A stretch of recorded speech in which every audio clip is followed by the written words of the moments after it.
Good morning, traders. Thank you for joining us on this WTV special on putting your mind over the market. I'm Jared Levy, Chief Options Strategist here on Wise Trade TV, and using psychology in today's market is not an easy thing to master. It takes a lot of discipline and skill to become a consistent and successful trader. Here to talk to you about what you need to do in order to put your mind over the market is Mark Douglus. Mark has been a successful trader since the 80s and has written 2 books on trading psychology, both Trading in the Zone and The Disciplined Trader. You've heard me talk about them many times here on WTV, and he is here today to help you become successful traders. Mark, good morning. How's it going? Good morning, Jared. Glad to be here, and I hope I can be of assistance to some of your traders who are viewing right now. Mark, you know, last time we were together was at Wise Fest, and had a lot of fun. I'm really excited you're here with me today. Thanks.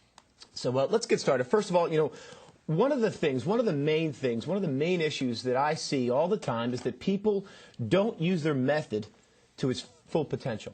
In other words, there's a negative correlation between what the trader ends up with and what he could have had if he just followed his methodology. Right. In your DVD program, you refer to this as the profit gap. This is a problem. You refer to it as the profit gap.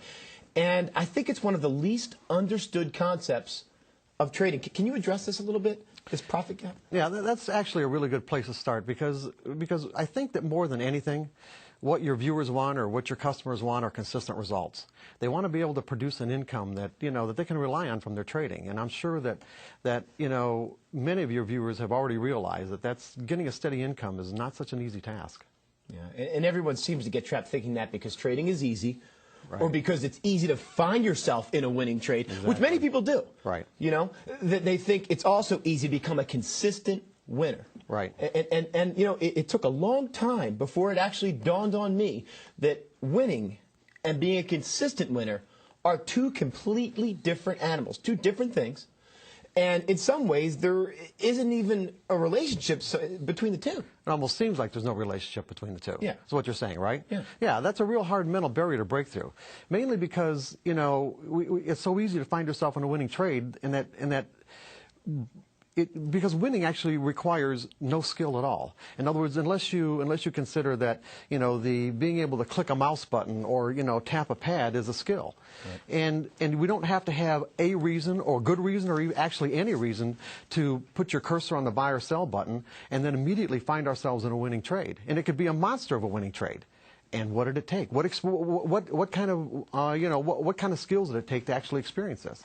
Absolutely none. Yeah, so it'd be natural to take the leap from, well, if it's this easy to win, it can't be that much harder to make a steady income. Like you said, it's that easy to click the mouse. For me to sit there and make $5,000 or $10,000, then it must be pretty darn easy for me to sit there and make a living out of this. You know, and that's what I thought for a long time, but that is not the case. No, and that's exactly how I started out too. And I know, not unlike a lot of other people who are willing to, let's say, give up a real high-paying career to be a trader because they thought it couldn't be that hard. So what makes consistency so challenging? What's the big hurdle there?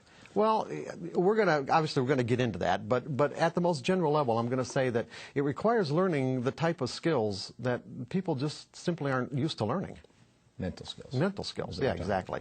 In other words, it requires mental skills. Most people assume that because their technical method gives them a signal to get into a trade, that if the method produces a high percentage of winners, it will equate to a consistent income, not taking into consideration that the proper execution of those signals requires mental skills.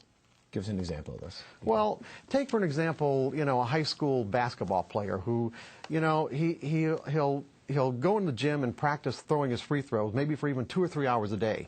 It wouldn't be unusual for him to be able to hit 50 in a row, would it? I mean, that's you not see that all the out time. of the realm of reality, right? Okay, so the problem is that could he even hit 2 in a row if the circumstances were he was in the final game of the NCAA championship, his team is down 1 point, there's only a few seconds left on the clock, and he was just fouled. Changes everything. Yeah, under those circumstances, without the appropriate mental skills, hitting either one of those free throws is very unlikely. And regardless of how well someone could do it in practice, most people would choke. So really the skills you're referring to, what you're talking about, Mark, is actually staying focused on the process, staying positively focused on the process itself, in this case, of throwing the ball, in our case, obviously, of trading or following your method, right, and not being worried about blowing it, about the consequences of what could happen if this trade goes wrong. Exactly right. Just like what I'm going through right now. Trying to stay focused. Yeah, trying to stay focused in the process of this presentation and not blowing it. But you're doing fantastic, by the way. Anyway, with trading, we may have a technical method telling us what to do and giving us the potential to generate consistent results. But like the basketball player, without developing the appropriate mental skills, it's unlikely we'll be able to do what our method or trading plan is indicating without making a number of potential execution errors. In other words, to stay positively focused on the process of trading by doing exactly what we need to do, when we need to do it, without hesitation, reservation, or fear. Okay. That's interesting. So you see, no matter how good a technical method is at generating winning trades, turning those winners into a consistent income requires the ability to do or not do some things that the method itself can't help us with. For example, our method can't force us to predefine the risk of getting into a trade. Or if we do predefine the risk, our method can't force us to take the loss that ends up turning into a bigger loss. Right. And that's happened to everybody. Okay? Our method can't prevent us from moving a stop closer to our entry point where we get stopped out and the market trades back in our favor. Our method can't prevent us from hesitating and getting in too late. Or our method can't stop us from jumping the gun and getting in too soon, where the signal to actually get in never really develops. And our method can't stop us from getting out of a winning trade too soon and leave money on the table.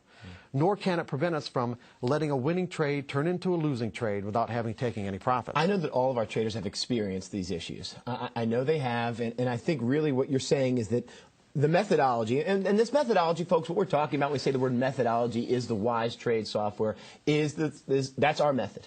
And it can give us winning trades. We've seen, I know all of you have had winning trades, but it cannot give us consistent results if we're susceptible to making the kind of mental errors that you're talking about here. Okay? Exactly right.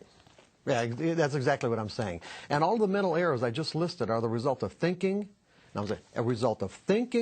believing, or assuming that our technical method is telling us what's going to happen next on a trade-by-trade basis, and not understanding that technical methods aren't designed to do that. Right. Technical methods and patterns are designed to put the odds of success in our favor over a series of trades. It may not seem like it on the surface, but there's some profound psychological implications here.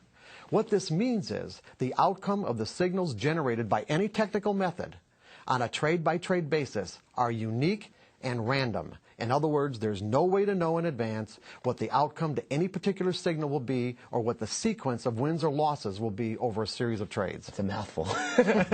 and I understand what you're saying. And I think, we need to, first of all, know that many of our viewers out there are experiencing the same sort of thing, okay?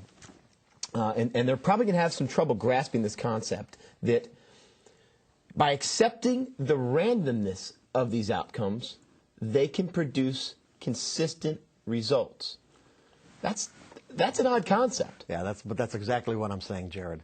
I know it's somewhat of a paradox to think that events that have a random outcome can produce a consistent result, but think about it. This is the principle that's been used by casinos for hundreds of years. Right. Technical methods and patterns will give the individual trader the same kind of advantage the casino has over the individual player, if the trader can think about it from the proper perspective. On the other hand, if a trader who has generated his signal from a technical method hasn't learned to integrate this principle, this randomness principle, into his trading regimen, he'll undoubtedly find that trading can be one of the most frustrating, if not exasperating, endeavors he's ever chosen to undertake.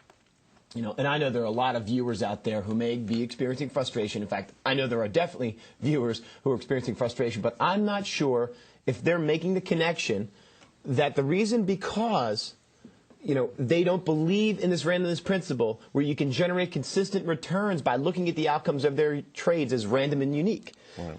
They have to be able to view that as random and unique. That's, I think, the big issue. No, I know, and that's why we're here explaining it right now. You see, the frustration comes from our expectations. It's from expecting something from our technical method it just can't do. Technical methods define and identify patterns in collective human behavior. Right. Now, the patterns definitely exist. They repeat themselves over and over again. The problem is the outcomes don't always correspond with the patterns on a trade-by-trade basis. So what I'm saying is that, yes, we have patterns, yes, and they repeat themselves over and over, and our minds just naturally think, well, I have a pattern that's consistent, I should have an outcome that's consistent with the pattern, right. And that's not what I'm saying at all. What I'm saying is that there doesn't have to be a relationship between the outcome and the pattern. Right. So, and if the last trade was a winner, right. This trade, even if the charts are the same, right. Even if we've got the same exact signal, the same looking chart, there's no guarantee that this trade is going to be the exact same as the past one. Exactly. In other words, this trade, the trade I'm in right now, could turn out to be a winner. And does that mean that the next trade is going to be a winner? Absolutely not. This trade I'm in right now could end up being a loser. And does that mean that the next trade is going to be a loser? No, absolutely not. Yeah. This is interesting. I mean, I'm trying to, for us up here, the goal, the main goal is obviously to take these concepts and reduce them down to the most simple of terms. So, let's again back up here for a second. There are traders out there using WiseTrade every single day. They're getting the same exact patterns, okay? But what you're saying is even though the specific criteria is being used to identify the pattern, okay, for each signal, same criteria, same formula, same everything. Right. The chart pattern can look exactly the same. Everything. Right. The outcomes to each signal have no relationship to one another. That's right. That's exactly what I'm saying. That there's a random distribution between wins and losses over any sequence of trades that you might look at. And so, and again, this is a very difficult concept to grasp, but it's really the traders who have grasped it, let's say, and learn how to think in what I call probabilities. Okay. They're the ones that don't experience the same kind of emotional trauma that the typical trader does because they're expecting something that just may not happen. So, for an example, if this trade's a winner based on this particular trade I'm in right now, based on the exact same criteria that, or let's say I'm in a trade right now, or I'm getting into a trade right now, and the exact same criteria exists in the market that did the last time, I'm going to naturally expect it to be a winner if it was a winner the last time. Or I probably will naturally expect it to be a loser if it was a loser maybe the last time, or we had 2 or 3 losers in a row. And this could be a source of frustration for traders. Oh, absolutely. In other words, and that's exactly what happens. It is a source of frustration because if I'm expecting it to be a winner and it turns out to be a loser, I'm going to be frustrated. Not only going to be frustrated, I'm going to be disappointed, and I may even feel betrayed, depending on how much kind of energy that I put into the idea that the trade is going to be right. Well, how do we get over that? I mean, how does a trader take, okay, so I've done all the things right. I've got my charts lined up. I've done everything I was supposed to do. How does the trader at least begin to accept these sorts of things, or how do they begin to remedy these issues? Well, we kind of have to get into the nuts and bolts of this, of just exactly how the markets work, because I think that one of the big problems, one of the reasons why people have such a difficult time with this is because their initial exposure to the markets themselves is through electronics. Right. In other words, through electronics, there's a real disconnect between what you're actually participating in and what's causing, you to want to participate in the first place.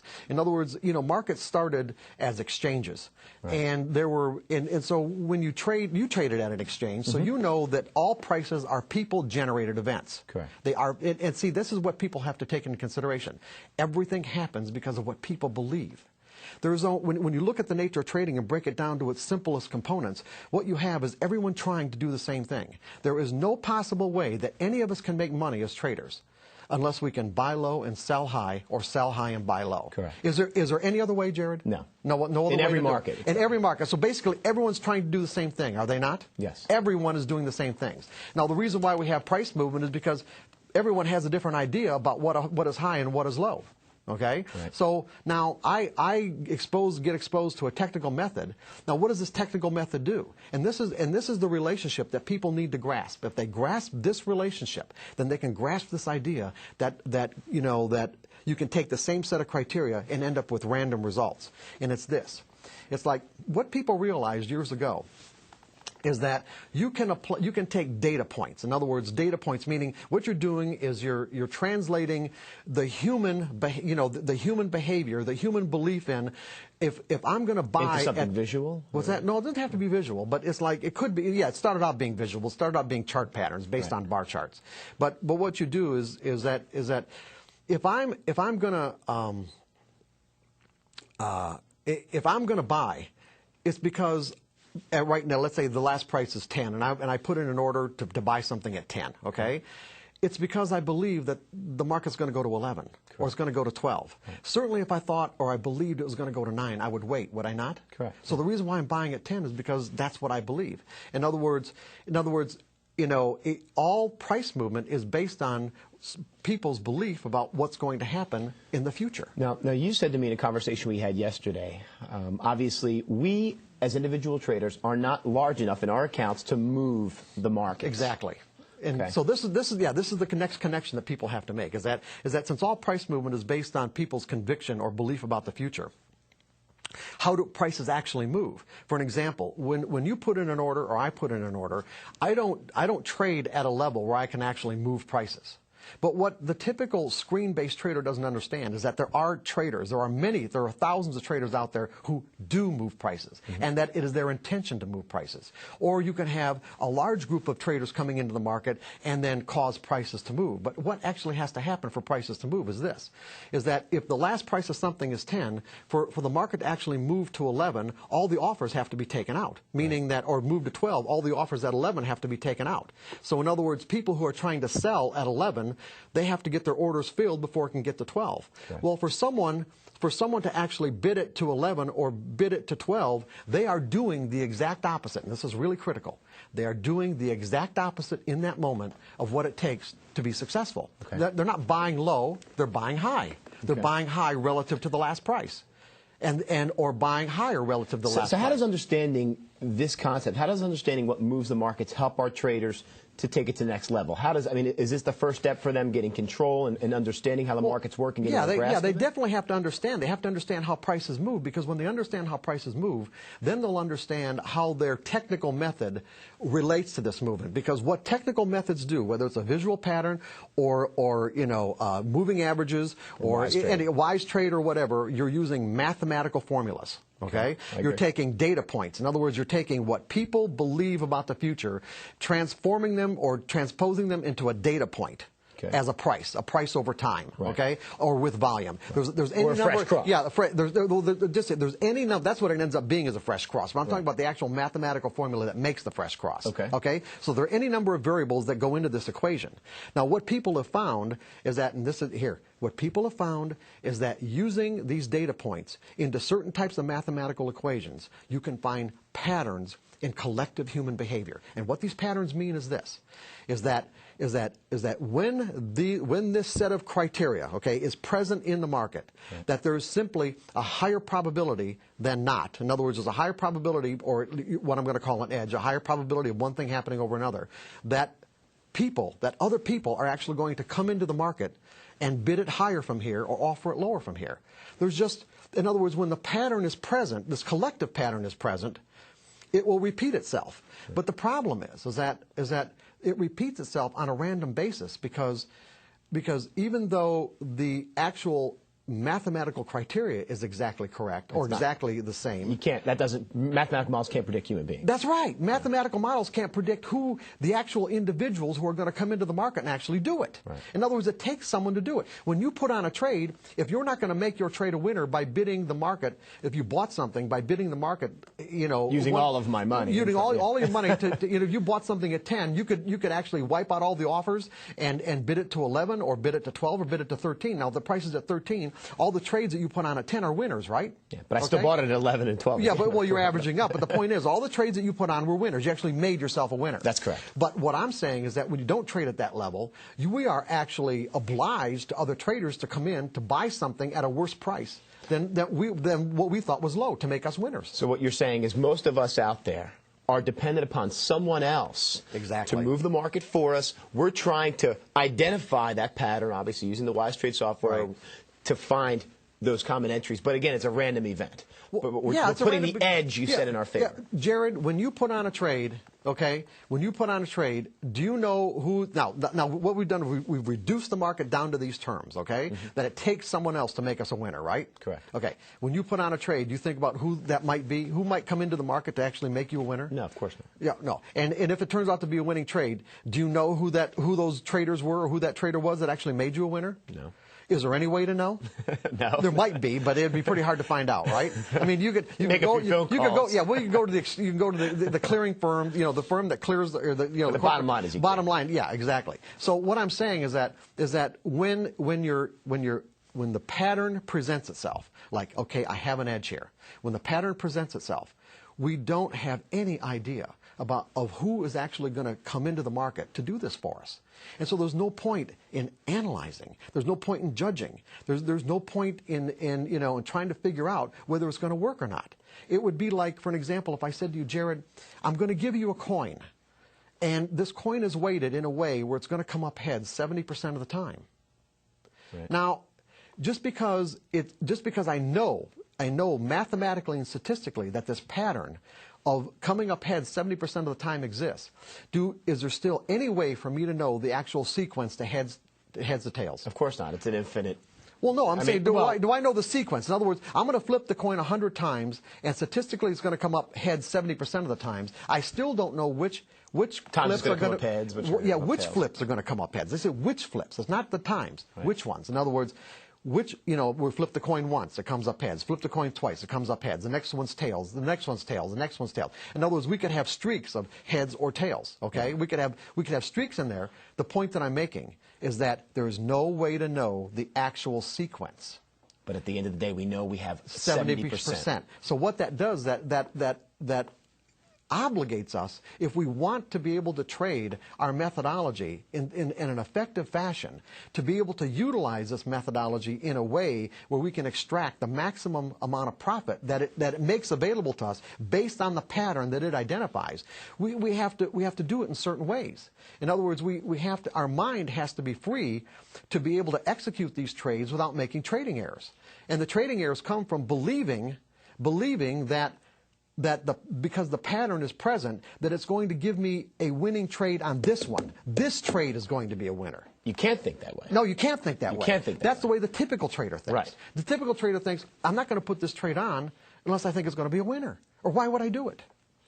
And it skews our expectations. See, it messes our expectations Let's back up a couple seconds here. There's some great stuff here, Mark, and I hope our traders are getting all of this. You're basically saying, and this makes a whole lot of sense to me, and I hope it's getting through to you guys, we have a tool that gives us an edge, whatever it is. Right. Even if that edge is 2% or 3%, I don't know if we can. No, it's more than that. Maybe more than that. What do you mean more than that? It's a lot more than that. It's far more than 50%. Well, I was saying greater than 50. Okay. I was using edge is defined as, I see. Okay. So maybe 55 or 56% of the time. Right. Let's just say. And the thing is, it doesn't even have to be 50% to actually make consistent money. That's what people can realize too. That depending on what the ratio is between what you have to risk to find out if a trade is going to work and how much profit it generates when it does, you don't even need a 50% win-loss ratio. Right. As a matter of fact, back in the 80s, there are, one of the most famous traders from the 80s, Richard Dennis, on a percentage basis, 95% of his trades were losers.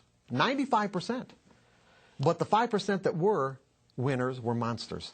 And he was able to put on trades at a 95% loss ratio and make, at the most at one point, I think around 1987 or 1988, he had $400 million. Is that using his edge or his money management, or a combination of both? A combination of all of it. Okay.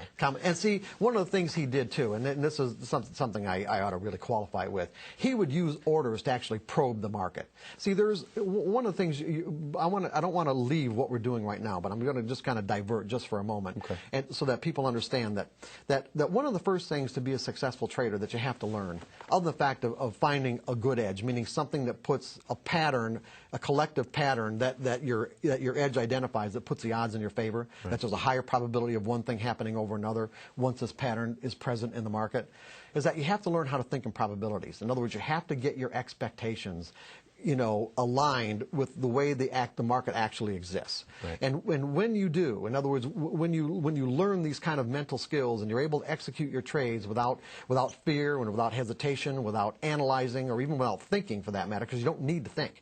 I'll give you an example.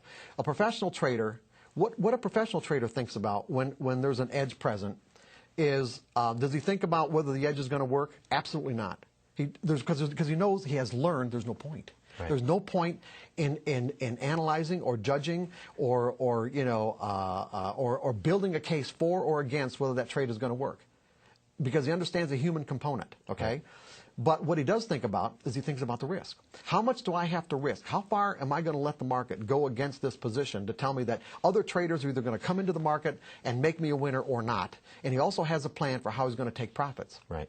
But the typical trader, what does the typical trader do? They don't have a plan. Well, or they think about the trade too much. They think about, is this going to be a winner? Is this going to be a loser for me? The exact opposite of the professional. So what the professional does is basically... And then once they make up their mind that it's a winning trade, they don't predefine their risk, do they? Right. And they also don't have a plan to take profits because they think when they think it's going to be a winner. It's going to go on and forever. I want to talk about that. We're running up on the break here, but I want to talk about that on the other side. But what you're saying is the bottom line is the professional sees the entry. He sees the pattern, whatever it is, the edge, enters in, not thinking if I'm going to win or I'm going to lose, but has a money management strategy in place, knows exactly how much he wants to win or is willing to win and how much he's willing to lose or risk. Right. Exactly. Now, does he put a cap on the upside? Does he put a cap on his win side? It's not a matter of a cap. It's a matter of how, his assessment of how much potential there is. Okay. In other words, see, the problem is on a winning trade, we're obligated in a sense to make these never-ending decisions as to what the risk-to-reward ratio is. In other words, as the market's going in my favor, what's the risk of finding out that it's going to go further? And that's why so many professional traders or people who teach trading advocate scaling out of positions. Right. Mark, this is all great stuff. We're going to have to wind it up. We've got to go to a break, guys. It's already time. As I said, for a break. We'll be back with much more with Mark Douglus here in 3 minutes. We'll see you soon here on WTV.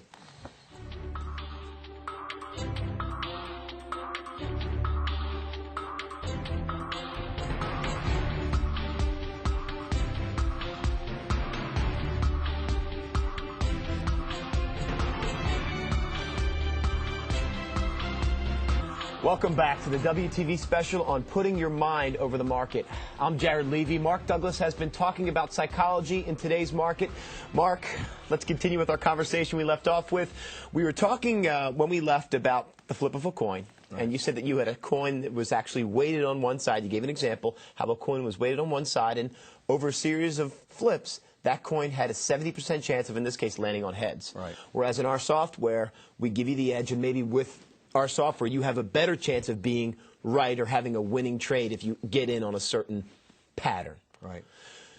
You also talked about how it's the word right that's really critical here. Okay. Right. It's the word right. In other words, what people need to understand is how does believing in a random result affect your expectations? Because see, what we don't want is we don't want to get into trading with the possibility of being disappointed or the possibility of being dissatisfied or being even betrayed, because a lot of traders feel that way. They really feel betrayed. And the problem is that when that potential exists, it has the effect of affecting the way that we see market information in detrimental ways. Because, in other words, all of us have these mental pain avoidance mechanisms that affect our perception of information. Right. So, for an example, if I'm in a losing trade and I got into this trade thinking I was going to be right. Okay. In other words, I did all my evaluation, I did all my analysis, I did my work, I built a case. Right. It's like as the market's moving against me, I'm going to have the tendency to focus on information that tells me that I'm right and ignore the information that tells me that the market is actually trending against me. Okay. In other words, I can identify a trend, but I won't be able to identify that trend if I'm putting an inordinate amount of significance on the information that's telling me that I'm right, as opposed to ignoring the information that's telling me that I'm wrong. And see, and overall, if we want to be consistent, the principle that we need to keep in mind is that to be consistent, we have to cut our losses and let our profits run. We have to make more on our winning trades than what we lose on our losing trades. And the problem is that if I'm susceptible to being disappointed or betrayed, meaning I get into a trade, expecting it to do what I think it's going to do, that I'm going to have this tendency to distort market information that causes me to hang on to my losers. And in a winning trade, what will happen is that instead of letting a winner run, markets don't go straight up. In other words, if I'm in a long trade, right. I would like the market to go straight up, but they don't. They go up and they come back and they come, and it's the retracements we focus on instead of the fact that the market's still trending in our favor. So what you're saying right now, basically, is I found a stock, for instance, that I love. The stock just had a great news story. The charts are the same as the other stocks I've traded, but just for some particular reason, I feel great about this stock. Don't know what it is, but maybe they had some great news out, and I feel that stock starts to go against me. you know what? Based on the news that's out there, based on the special feeling I have about this stock, I continue to hold my loser. I continue to hold my loser until this thing draws down against me, and I'm in a major losing position. And I keep losing because I feel in my mind that I had some sort of special. This stock was special. Is that what you're referring to? Well, yeah, it could be anything. Because I know traders do that. Yeah, I know. It could be any variable kind of information that people latch onto. Okay. The thing that they have to understand is, regardless of the reason that they got into a trade, it doesn't. Regardless of the reason, if other traders don't buy into that reason, or if other traders don't have another reason to want to buy at a price that's worse than yours. You bought the stock at 10. Right. Someone's got to want to buy it at 11. Someone's going to want to buy it at 12 and buy it at 13. And not only be able to buy it at 11, 12, and 13 and 14, they're going to have to take out all the offers, all the traders who think it's high. In other words, at 11, 12, and 13. And so if these people aren't coming into the market to do that, well, then whatever reason you thought you had might not be so good. Right. And so that's why it's so critical to predefine your risk before you even get into a trade. And that's why professional traders don't think about it any other way, because they know it takes other people. That you know, my reason might be great, but if someone else isn't buying into it, what difference does it make? It doesn't matter, because it's not a winning trade. And so, you know, if we have this susceptibility to be disappointed, what it does, it affects our perception of market information in a way that doesn't allow us to cut our losses. How do we make ourselves not susceptible? I mean, how can you shut off? Yes, by changing your perspective on this, by really understanding. For an example, Jared, you ever played a slot machine? Yes. Okay. Now, I don't like it. You might, okay. But I played it.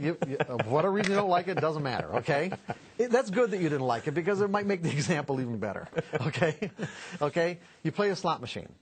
When you put your money in the machine, let's say it was a quarter machine, okay? You put your money in the machine, you press the button, and the pattern indicating that there's a payoff doesn't show up. How do you feel? Well, do you feel betrayed? You feel betrayed by the machine? No, not at all. And why do you not feel betrayed by the machine? It's just a random, it's a random outcome. Okay. So in other words, you went into it with the belief that you know that you're participating in an event with a random outcome. Right. And as a result, your expectations about the outcome were in perfect alignment with the event itself. My expectation, believe it or not, was to lose. I know this sounds crazy, but when I put the quarter in, I thought, you know what, I'm probably going to lose this quarter. Yeah, exactly, okay? Because you know, the odds aren't exactly in your favor.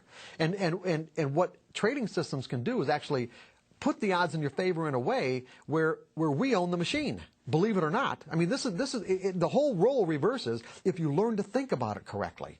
In other words, if you understand that, you know, so for an example, well, let me backtrack a little bit and say that most traders, you know, if you compare trading to a slot machine, the difference would be that with a slot machine, we can't play until we've accepted the risk. In other words, we actually have to take our money out of our pocket and put it in the machine, or otherwise we can't play. Right. So that implies that we've accepted the risk, because the degree to which we have not accepted the risk, we wouldn't be able to put our money in the machine. That is our loss. The quarter is our loss. That's the risk. No, that's not our loss. That's just the risk. The risk. That's just how much we're willing to invest to find out if it's going to work. Okay? Okay. And then what we do is we wait for a pattern to show up. And if the pattern's you know, a jackpot, great. If it's not, then we might be willing to put another quarter in the machine to find out if it is. The difference with trading, and this is where people's mental idea of what this is all about gets messed up. The difference with trading is that the pattern shows up in the market. First. The pattern shows up first. Okay? Then what we have to do is put up our money. Meaning, how much am I willing to risk to find out if it's going to work? But most traders, because they evaluate, because they judge, and because they analyze, they think that and build a case for the pattern being right, they actually talk themselves out of believing that the risk even exists. They might give lip service to the idea of putting a stop in the market, like some of those errors that I said in the beginning. Right. How many people put stops in the market and take them out, and then let what would have been a small losing trade go into a big losing trade? That's lip service. You see, well, okay, I've been told over and over again I got to put stops in the market, so I'm going to do it. But they haven't really accepted the risk. Right. We see it every day. Yeah, they haven't really truly accepted the risk because they don't want to be wrong. And what you have to understand is that this is not a right or wrong game. This has nothing to do. Trading a technical methodology or a technical pattern does not have anything to do with being right or wrong. It's just an odds game. That's all it is. In other words, you get an edge that says I've got the odds in my favor over a series of trades, but you've got to be able to take every single trade because you don't know the sequence to wins and losses. You got to be able to identify what your risk is, and that's simply how much am I willing to spend to find out if other traders are going to come into this market and bid it higher than my price or offer it lower than my price if I sold. That's all it means. And then, of course, you have to have a money management plan for how to take consistent profits. Right.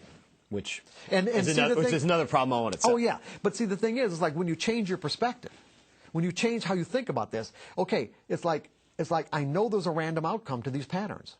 And so I know it's not right or wrong. And so what potential do I have to get disappointed?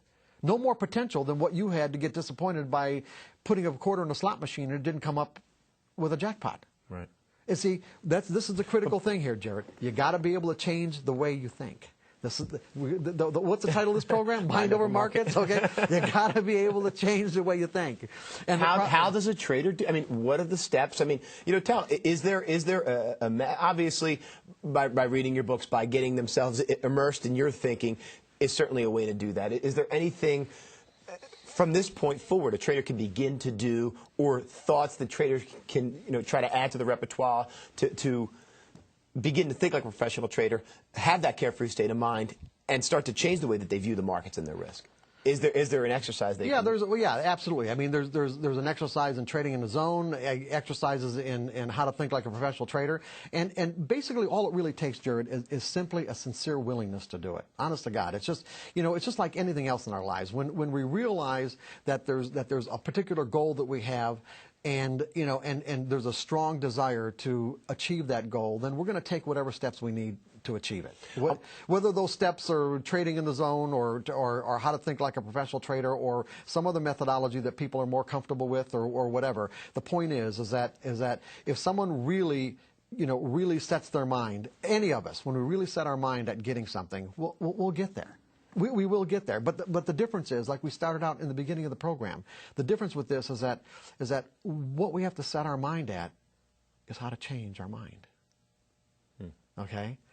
And that's why there's so many people who are so close to getting it, but never really get beyond that threshold. What's that hurdle? Why can't? Because people don't want to change the way they think. It's that simple. People don't like changing.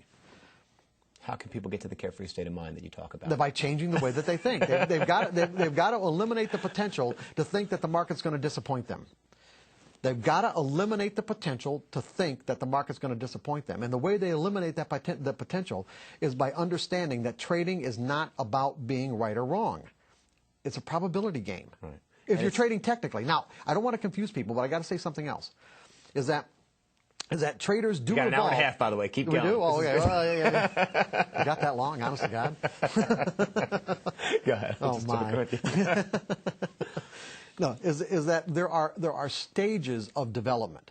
In other words, and I think I started to talk about this in the last segment, is that there are stages of development.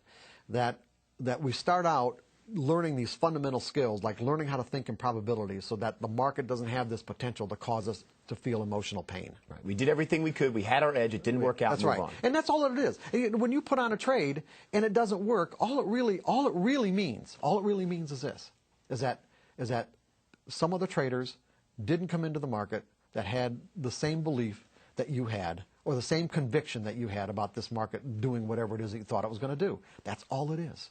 It's nothing more than that. And you have to learn to walk away. And you have to learn to walk away. I mean, let's put it this way. How good do you think the average person is at predicting other people's behavior? Someone else's behavior. People aren't that good at predicting other people's behavior. Or even their own behavior, for that matter, okay? Exactly. They find themselves doing things that, what am I doing this for, And so how good are they going to be at predicting collective human behavior? Now, the methodologies that we have access to, these mathematical formulas, do that for us. Right. But you have to understand that there's no possible way that these mathematical formulas can predict the outcome of these patterns on a trade-by-trade basis, only on a series of trades. In other words, what they're really saying is that I have the odds. So when I get a signal from my methodology, at the very fundamental, most fundamental level, what this is telling me is that fresh cross. I have, there's a higher there's a high, or let's say, the odds are in my favor. The odds are in my favor that somebody is going to come into the market. This is what the pattern means. Right. The odds are in my favor that somebody is going to come into the market and bid it higher from here if I bought, or offer it lower from here if I sold. That's all it's saying. Now, they're either going to come or they're not. And so, as a result, I don't look at this as being a right or wrong. I look at this as how much distance am I going to give the market to move away from my entry point to tell me that they're either going to come or they're not, and any further is not worth the money of finding out. It's not worth the cost of finding out. That's all it means. Do you talk about stop losses? You talk about stop losses and management in your DVD. Yeah, absolutely, but not like very specific. Not the kind of specifics that, like if you're in a half an hour time frame, how much. Well, that's the trader's decision. Yeah. But the trader, dependent upon their trade style, is going to adjust their stops according to their account size, according to their risk tolerance, etc. Right. What you do, I think, is give people an understanding and a basis of where they should be placing their risk, or how much, not from a dollar perspective, but maybe from a in other words, so that they can, from a mental perspective, so that they can adjust their trading style in a way that conforms to where they're at in terms of their ability to take the risk. Would one exercise be for a trader to begin testing out their loss? In other words, take a $100 loss, see how you feel. If you were able to take a $100 loss and walk away and not fret too much about it, not let it stress out the rest of your trading day and not think about it, maybe then you could say, okay, I'm willing to trade a more volatile stock and move to something like a $200 or a $300 loss, etc. Is that an exercise you think would be beneficial? Oh, absolutely. For the traders? Yeah, absolutely. I mean, and that's what I suggest to people, all the time. Especially, I was doing coaching. It's like, and when I was doing coaching on an active basis, I mean, I was coaching some pretty substantial money managers, and they'd get into a situation where they're on a pretty good losing streak, and often it required that they actually go back to a risk level that they hadn't. Meaning that if they were trading 10,000 or 100,000 shares, or willing to take $500,000 or $1 million hit on a trade, to get back to where they felt more in sync with the market, that they may have had to go back to only trading 1,000 shares. And see, and when you're working in a corporate situation like that, with other traders, that's often a hard thing to do, but that's exactly what they needed to do. I suggest to people that I mean, look at it this way: paper trading. Okay, a lot of people who teach trading say that there's no point in someone paper trading, because there's oftentimes a huge difference between the results they'll experience paper trading and what they'll experience when their real money's on the line. Yeah, because there's no real money on the line. In other words, I'm sure there are probably a substantial number of viewers out there who can make consistent money following their methodology, paper trading, and then they start doing real trading, and everything changes. Okay, well, and so a lot of teachers have said, well, there's no point in paper trading because there's no correlation between the results. Well, that's not really true, because what paper trading can do for people is very beneficial. One, it's a graphic demonstration of the gap that exists in terms of mental skills that they need to acquire. In other words, it's a good way to get familiarize yourself with your trading platform. It's a good way to really get confident with your methodology. But more so, it is a graphic representation of the mental skills that you don't have. That's an interesting concept. Yeah. So in other words, how does someone convince themselves that they need those mental skills? Look at your paper trading. Look at your paper trading in relationship to your real trading. Yeah. Now, if there's, and a lot of this, even if people have learned to think in probabilities, which is what we've been talking about pretty much this whole time, even if people learn to think in probabilities, it doesn't mean that they can really still accept the loss. Right. Because the way our minds think, in other words, if I have to take a loss on this trade, right, it could have the tendency to tap me into all the accumulative kind of negative pain of every time I've had to take a loss in my life. And it just doesn't mean in trading. It could mean, pets or what, people and that sort of thing, or jobs. And so, because our minds have this tendencies to associate, it can make it difficult to accept the loss. So a lot of times what people would have to do, and they also would find difficult to do, because a lot of times people get into trading because they want to impress their friends or their family, like, I'm a trader. Right. But what they might have to do is that when they graduate from paper trading, they might just, the amount of risk tolerance they have might only be just 10 shares and risking $1 on those 10 shares. And you think, well, what's the point of that? Well, the point of that is that, when you can trade those 10 shares flawlessly based on whatever your methodology says, and do it without any fear or because you were able to make those trades in the paper. I mean, you made those trades in the paper. Then you can go to 20 shares and see how that feels. Then you go to 30 and gradually work your way up. And people aren't willing to gradually work their way up. This is a concept that we've never even talked about. I've never actually heard it put this way, Mark. I have to be honest with you, where you look at your paper trading account as almost your goal, if you will. Almost like, this is where I could be if I was trading from a carefree state of mind. Absolutely. It's perfect. This is where I could be if I had that carefree state of mind. If I had the mental skills that allowed me to do exactly what I need to do without reservation, without hesitation, without fear. That's the way that we can, and that's, and that's basically what we're getting at. How do we use the methodology that we have and the capability and the potential of that methodology to its maximum? You need the mental skills to do it. You made reference before, both at WiseFest and earlier we talked about some events of pain in your life. And a lot of our traders right now feeling some pain with what's been happening in the markets the past couple of weeks. Mark, is there, does a person have to experience this, a total drawdown in their account, a total loss in their account where their account's almost wiped out or is totally wiped out for them to make that change in their mind? I mean, does that have to happen? Does it have to be traumatic like that for them to realize, oh, I've got to change something? And I'm saying this, and obviously it can be done without that, but have you found that predominantly out there, in the people you've taught over the years, have people had to experience a high level of trauma before they can actually make the change? Or can someone just in the normal course of every day with a little bit of dedication actually? And I'm not trying to be rhetorical here. I really want a serious answer, because there's people out there right now that I'm sure are thinking the same thing. Do I have to lose my whole account? Does this have to happen for me to make a You aren't in pain right now, are you, Jared? What's that? Yeah. I'm good. I've been out of the market all week. I'm just kidding. Yeah, well, you mean like the gutter principle? Yeah. Is that what you're referring to? Explain the gutter principle. The gutter principle, in other words, how much in the gutter do you have to be before you're willing to say, I'll do anything? Mm-hmm. As a matter of fact, this kind of brings something up, is that when I was actively coaching, my coaching clientele basically fell into two broad categories. One was with traders who were already successful, who were already consistent, and what they wanted were, they wanted fine-tuning. Okay, they wanted creative ways of fine-tuning themselves so that they could actually increase the amount of money that they make over a year, or whatever. And then you had the other group was they're literally in the emotional gutter, okay? They're so exasperated. They're so frustrated because of the potential that it's so obvious what the potential is. And yet there seems to be these invisible barriers that keep them from getting into that potential.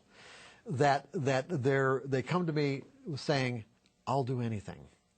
And that's, now everyone has different tolerances of pain before they get to the point where they say, I'll do anything, and mean it, and be sincere, and mean it. Well, that's the whole thing. They got to mean it.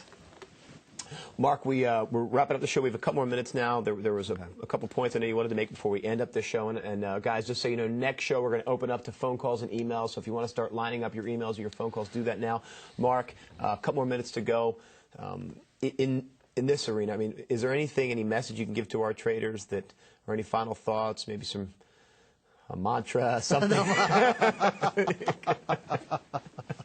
No, just basically just to kind of sum up what we've been talking about, that if consistent results are your objective, then you're going to have to learn how to think like a professional trader, because that's what they do. They make consistent results. That's why they're pros. That's why people give them their money to manage. That's why they have jobs where they actually trade for a living, because if they didn't make consistent results, they wouldn't keep their jobs.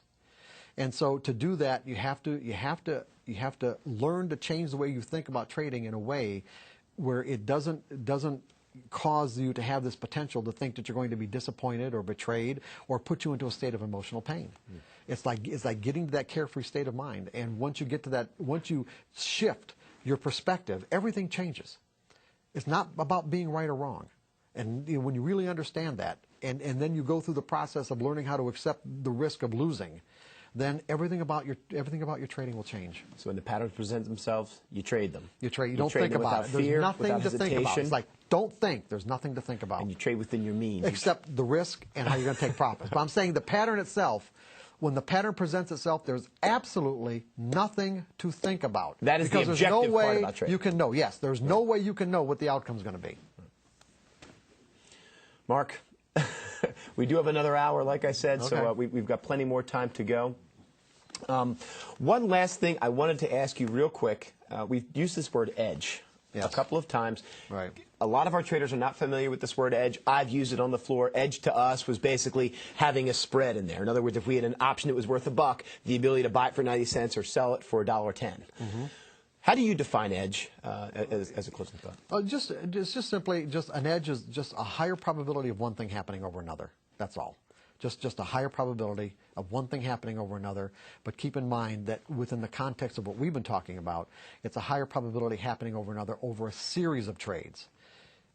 A series, okay? So in other words, like for an example, what I do is I teach people to trade in sample sizes. Right. So that instead of saying to themselves, I'm going to take the next trade, I'm going to take the next 20 trades. Right. I'm going to keep myself in the game. I'm going to keep myself in the game and see what happens over the next 20 trades. And then if I get the kind of results that I like, I'll take another 20. If I don't, I'll tweak my methodology so that I get better results. Mark, it's been great. We'll see you back in a couple minutes. Guys, it is time for a break. We want you to get your questions in for Mark. You can give us a call at 1-866-WTV-WISE. That's 1-866-988-9493. Or you can send us an email to trader@wisetradetv.com. When we come back, we will answer your questions and talk more about psychology in today's markets. We'll see you back here in 5 minutes.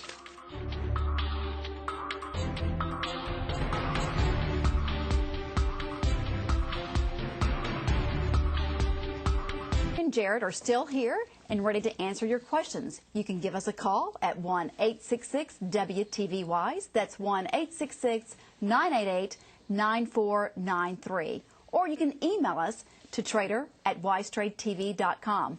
Guys, Mark, that was a great show. I loved all the information you gave everyone. Thank you, Susan. Thank you very much. Thank you so much for being here.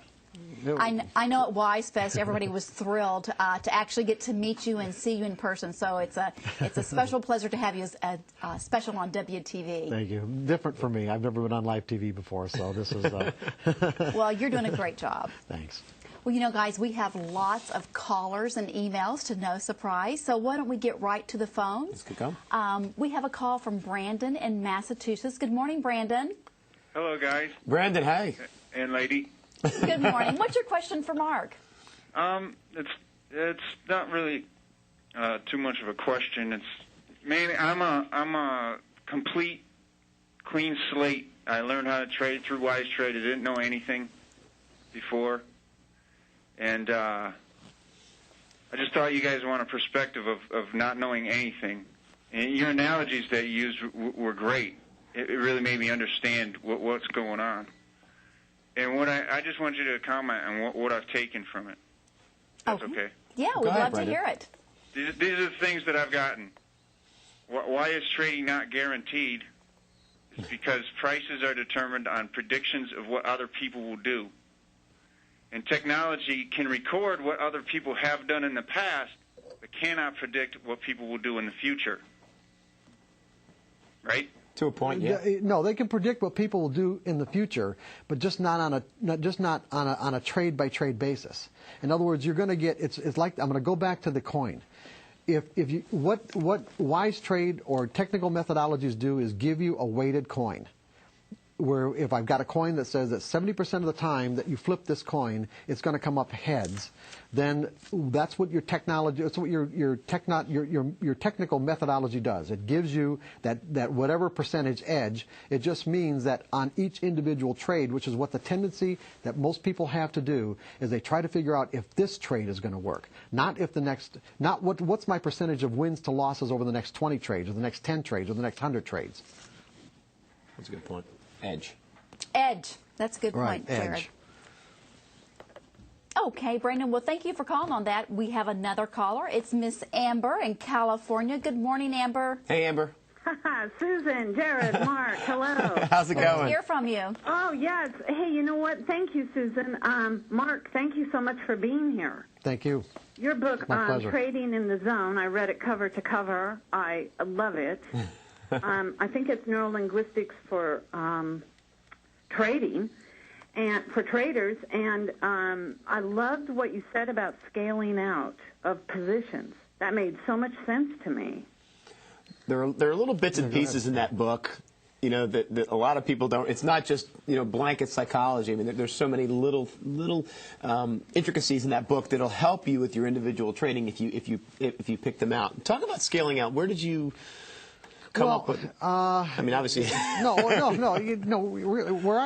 Where it occurred to me to scale out was back when I first started trading. Well, not exactly when I first started trading, but while I was working at Merrill Lynch at the Chicago Board of Trade as a retail broker, by the way. And I used to keep meticulous records, and I would analyze my trades, and I found that. that rarely did I get into a trade where it just stopped me out immediately. In other words, where the market never gave me anything. In other words, I get into a trade, let's say I bought at 10, and next thing you know, price is at 9. It never went to 11, okay? Right. So that was maybe 1 out of 10 times that would happen. And then I saw that there were a certain percentage of my trades where it went, if I bought at 10, it would go to 12 or go to 13, and then go back through my entry point and stop me out at let's say 6 or 7. So it actually gave me something, but I didn't take it because I was looking for something more.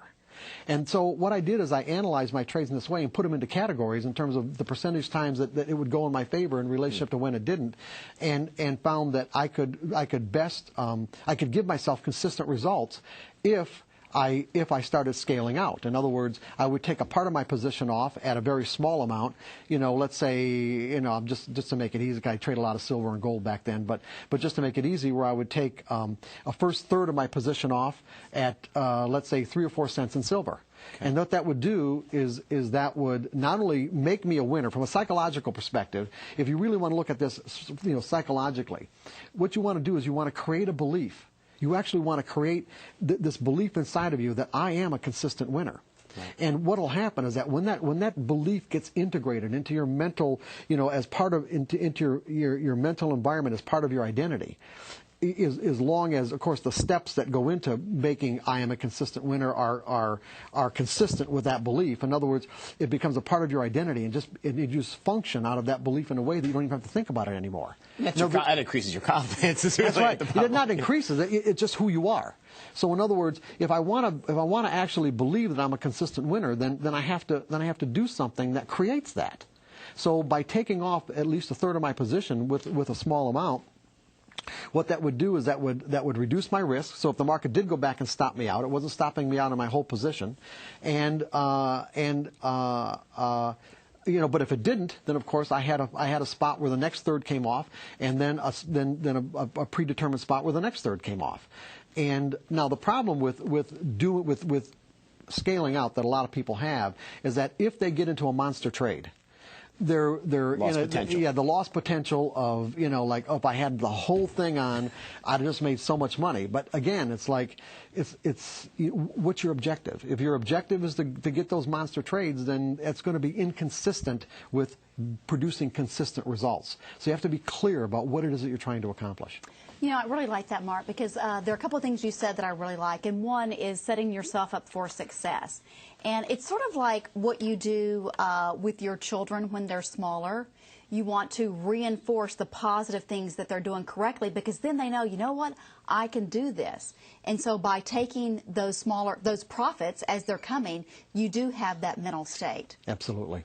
It's really critical. It's really important. I think it's one of the most. Once people get some of the fundamental skills out of the way, it is probably the most important thing they can do for themselves. Is what I call take money as the market makes it available. Have a plan for taking the money as the market makes it available, because we don't know how far it's going to go. I do something called kibbles and bits, where I just say, you know what, I could just try and grab 5 and 10 cents. I know that with my trading, from what I've done in the past and based on the tool that I'm using, it's very easy for me to grab 10, 20 cents out of each of my options. Now, if the option costs $2 or $3, that could be 30% or 10% of my trade, depending upon the cost of the option. So little bits and pieces, just trying to eke out small wins, and that, again, instills confidence, makes me feel good in my trades. Absolutely. Well, we have another caller on the line. It is Lee in Ohio. Good morning, Lee. Hey, how y'all doing today? Hey, Lee. It's good to hear from you. All right. I just, I talked to you when I was down at Wise Fest, and a lot of things that you were talking about, I was telling people and teaching people. But once I talked to you in the way that you really summed some things up, it just really just brought it even to light even more for me. Now, one thing it has did, it made me trade so much from a carefree state that if I see a fresh cross on a day and a good month and a good week, I get in it and I mess around and be in 20 different trades. but could there be too much of a carefree state of mind? You say what? I was asking Mark if there could be too much of a carefree state of mind. Well, I look at it, and it took me. The only thing that I don't play is earnings. Okay. And it took me to, me and you were just talking about it yesterday, Jared. It took me to the mindset that I don't care what the market is doing. If I see the charts is right, I'm getting in, period. Right. I don't even think about nothing else. And it's so funny, when the market went down, I lost some money, and a couple of my friends called me, and they was like, you should sell everything. You should sell everything. Liquidate your account. And I'm laughing. I'm laughing at them. They was like, why are you laughing? I was like, I'm going to win some, I'm going to lose some. I ain't worried about it. I'll make it back. Yeah. And that was my mindset. And it's just funny that when you get that mindset, you don't just think, you don't even think about nothing else. Yeah, Lee, it's important for you still to have a plan. Oh, no, I got a plan. I got a plan now. No, I do have a plan. And in Lee's defense, if there's one thing Lee has, it's a plan. But it's funny when you said the carefree state of mind. That's more, now, what you do talk about is something called euphoric trading. Euphoria, That's euphoria. That's different. Well, there could be something here with, there could be an element of that with you want me to cover that? Or could you talk? I think it's a great idea. Well, all of us, let's put it this way. We talked about expectations in the first segment. It's like, when an expectation is simply, a mental representation of what some future moment in the environment is either going to look like, sound like, feel like, taste like, or smell like, okay? In other words, if I believe that the environment is going to be a certain way, the outside environment is a certain way based on my mental representation, if it shows up that way, if it shows up exactly that way, how do I feel? Well, universally, this is a characteristic that runs through all cultures. This is a universal human characteristic. How do I feel? You're going to feel good, right? Yeah, you're going to feel satisfied. Good. There could be a range of really positive emotions. Okay, and this is universal. And by the same token, the degree to which the environment does not conform to our expectations, how do we feel? A whole range, like I brought up before: disappointment, dissatisfied, betrayed, whatever. Okay. Yeah, usually it's extremes like omnipotence and like total failure. Well, the thing is that all of us have this potential to flip into a euphoric state of mind. And a euphoric state of mind is one where, for whatever reason, whatever expectations we had, let's say the environment showed up in a way that far exceeded what we thought, and it's just like we're as high as a kite. And what happens is that these chemicals get get released in our mind and our body. And the problem with a genuinely euphoric state of mind can be like heaven, literally like heaven on earth. Yeah. And the problem as traders, when we're in a euphoric state of mind, is that in a state of mind of heaven on earth, it is impossible for us to conceive that anything could go wrong. Anything. Impossible. That's when the stops come off. Impossible. Exactly. Risk increases. And so, and I've worked with so many traders, and I can say that I've worked with traders who have, let's say, their threshold for euphoria was one winning trade. Okay. Oh, wow. And there are others who, maybe a string of 4 or 5 winning trades or 2 or 3 winners and a big monster or whatever. But the point is that there's a state at which we can operate at normal confidence, in which we can do all the things, stay in the process of trading, meaning that we're objectively executing our edges, we're predefining our risk, we're cutting our losses, we have a plan for taking profits on a consistent basis. And then when you flip into this state of euphoria, all that changes because absolutely nothing can go wrong. And as traders, that's one of the most dangerous places to be because even though you may perceive that nothing can go wrong, the market may not agree with you, and that's when we have this tendency to violate money management principles, where if we're a 1,000-share trader, we'll put 10,000 shares on, we'll mortgage the house or whatever because the trade just absolutely, there's no possible way it could be a loser. And in these situations, what happens is that when we've got 10 times the amount of exposure than that we're used to, then all it takes is just a tiny, tiny little bit that the market can come against our position, just a tiny bit. Right. And we can go from the state of euphoria to a state of terror instantaneously. Because of what you just said, you were a 1,000-share trader who now committed 10,000 shares to this trade because you were in this euphoric state. Yeah. When the thing flipped down, your loss is now way outside of what you call the norm. Well, it doesn't even have to be a big loss. It doesn't even have to be. It could just be the fact that nothing could go wrong, and so therefore, it just shatters the state of euphoria, so that we go from heaven virtually to mental hell instantaneously, and it puts us in a state of mind freeze where we just can't even get out of the trade, and we're just sort of watching the market take our money away and not able to do anything about it until something snaps inside of us and we get out. So that mid zone. You kind of want to stay in that. Yeah, you want to stay in normal confidence. And what I was picking up about Lee was that he may not be violating money management principles, but when he realized that he could trade from a carefree state of mind, he was kind of doing many trades. He might not have been planning all these trades out and just going from, instead of doing, if he was a 1,000-lot trader or a 1,000-share trader, instead of doing 10,000 shares, if he was just trading 1 or 2 markets, he's trading 20. Okay, right. So we have an email from Ed, the Philly Pip Collector. He said, did most of the knowledge that you're sharing today come to you from your mentor or mentors or from practical experience? How long of a period of time did it take you to trade without fear from the time you started trading with real money? Thank you again for the benefit of your knowledge and expertise. The first part of the question is how long... Who did you learn from, and how long did you trade with Who did I learn from?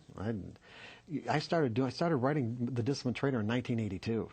There wasn't really back in 1982. There weren't even that many trading books available. So this was a personal revelation. So this was from your own experience that you're writing this stuff. This is all from my own experiences. Yeah, as a matter of fact, it had to do with losing everything that I owned as a trader, and at the same time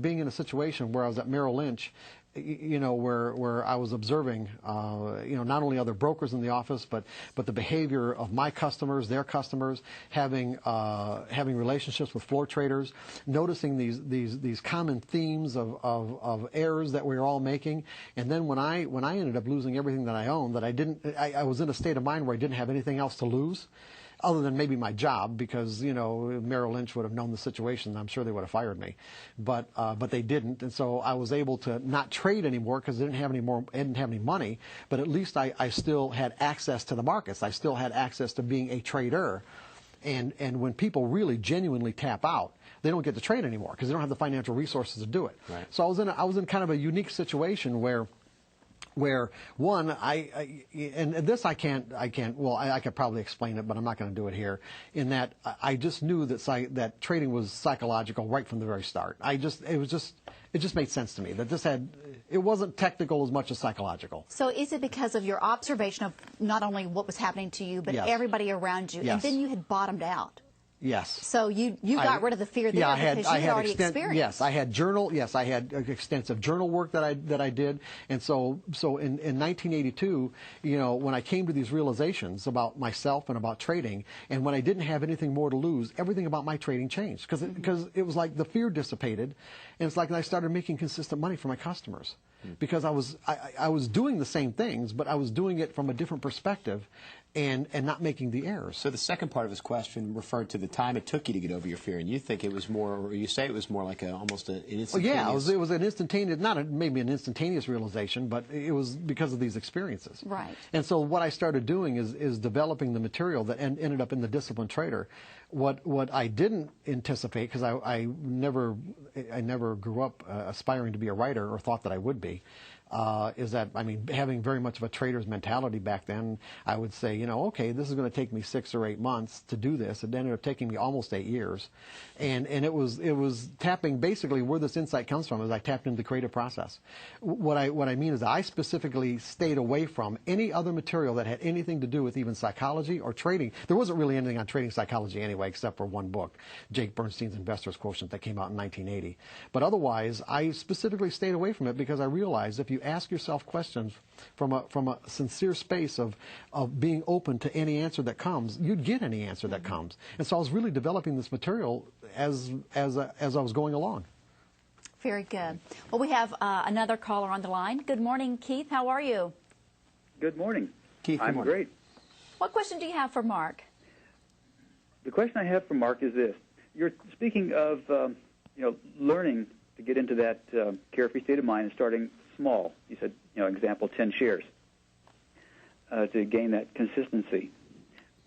When would you then increase it? I mean, 70%, 80%, then increase?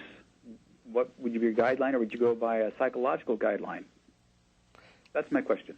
Interesting one. Thanks, Keith. I'd go by a psychological guideline. In other words, when you can trade 10 shares perfectly, in other words, when you can set up a trading plan and execute that plan, when I mean perfectly, I literally mean not just execute the plan perfectly, but execute it without any conflicting or competing thoughts about what you need to do and when you need to do it. In other words, it wouldn't even occur to you to make a trading error. And then what you do is you move up to the next level and see how well you do. Is P&L an equation here? Profit and loss, is that an equation? Well, not necessarily. I mean, you can do an exercise like that and not even take profit and loss into consideration. That, in other words, there are many times I've set up for people, trading exercises that really didn't take into consideration how much profit they might have. It was following the plan. It was following the plan. Because we know we're going to lose, Jared. That's right. Right. It's so following you the can plan. live with that loss and Right. just keep moving forward. Exactly.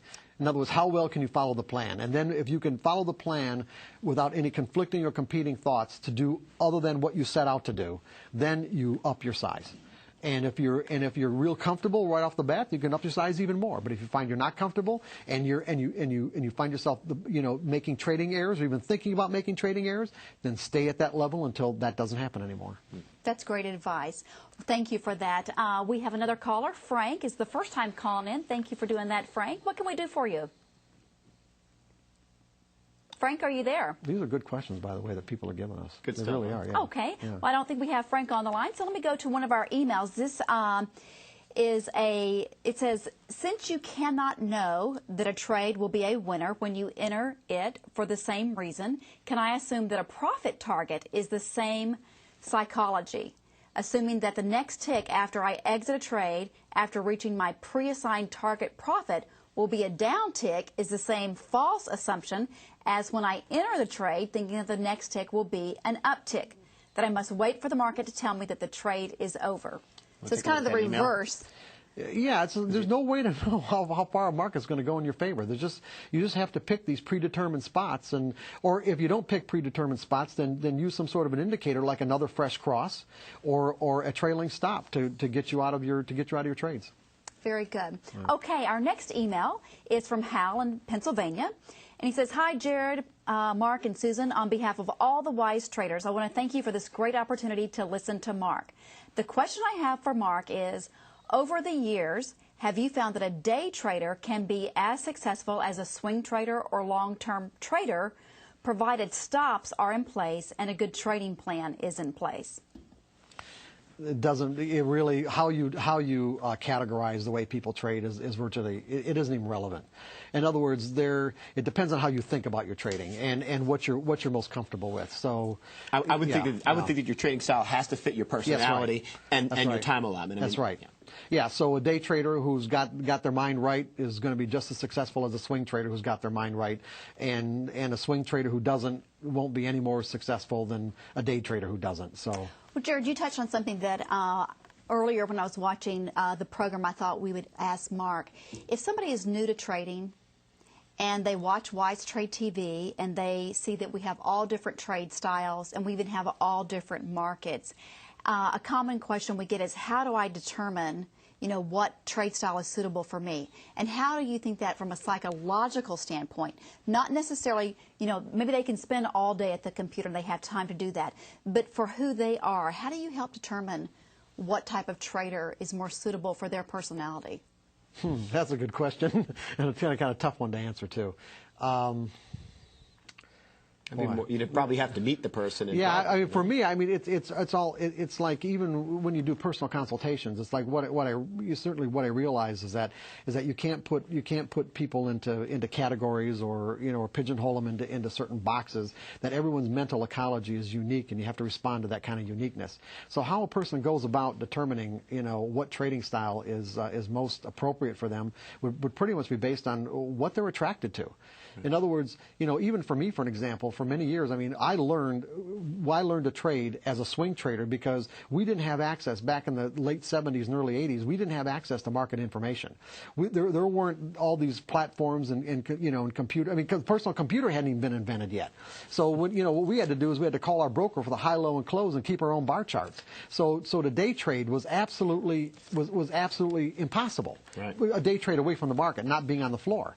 However, and so because that's the way I know how to trade, years later, it's like, I'm kind of losing interest in trading, and the reason why is because I don't have the toleration to sit in front of the screen all day long to wait for 2 or 3 trades. Right. My nature is that, I want to be active. If I'm going to sit in front of the screen, I want to trade. So basically, I had to come to the realization for myself that, even though, yes, I know how to swing trade successfully, I got to learn how to day trade successfully, or otherwise I won't do it at all. So, So in a way, if you think about somebody that likes to go skydiving and, drive fast cars, and they're really always wanting kind of that high adrenaline, position trading to them would probably be very boring. That's right. Absolutely. So kind of take a look at yourself like that. That's right. Okay. Yeah. Well, let's get our next caller. It's Doug in California. Thanks for calling in, Doug. What question do you have for Mark? Well, first, Mark, thanks for being there. And I had a comment and then a question, which is that I read your books, I saw you at WiseFest, and I've seen the DVD, all the DVDs, and they were wonderful and life-changing and great. So I just wanted to thank you very much about that. Thank you. I seem to need one more thing, which is I needed to get smacked. Mark does that for a small fee, Doug. I see. Okay, right. Well, that's all I can afford. Not anymore. I worked in high tech, and I understand Google and Apple, and I knew the iPhone was going to be a big deal, and I knew that Google wouldn't be making a hardware phone and all that. And basically, I was really arrogant, and it took those things cratering for it to really hit home that my knowledge was nothing. It was worthless. And it's just exactly what you've been saying, and I had the theoretical knowledge, but now I got it for real. So I'm making some big changes, and you're just a life changer, Mark. Anyway, my question is, do you know of any lotion for thinning skulls when somebody has a really thick skull? Just kidding. For thinning skulls. He has a thick skull. Lotion for thinning a skull. Okay, I'm sorry. Is there a lotion? Is that what you're saying? Oh. How do you help a thick skull? But is there any way other than the hard way to get through these lessons that I guess most traders seem to need to get through? Nothing has to be hard. It's just truly. I've learned that nothing has to be hard. It's just a matter of how strong your desire is. In other words, if you can, and this is one of the reasons why I'm even here in the first place, is that if I can say something that makes this connection between where you're at right now and where you'd like to be, more tangible, then let's say the enthusiasm that you might generate to get there will be enough to cause you to focus on whatever it is that you need to do to get there. In other words, to take to take your goal or your objective, break it down, or create a process for yourself, break the process down to its smallest incremental steps, and then just take one step at a time. So it doesn't have to be hard, but you just have to really want to do it, and that wanting has to be genuine. You can't give lip service to that desire. It has to be genuine.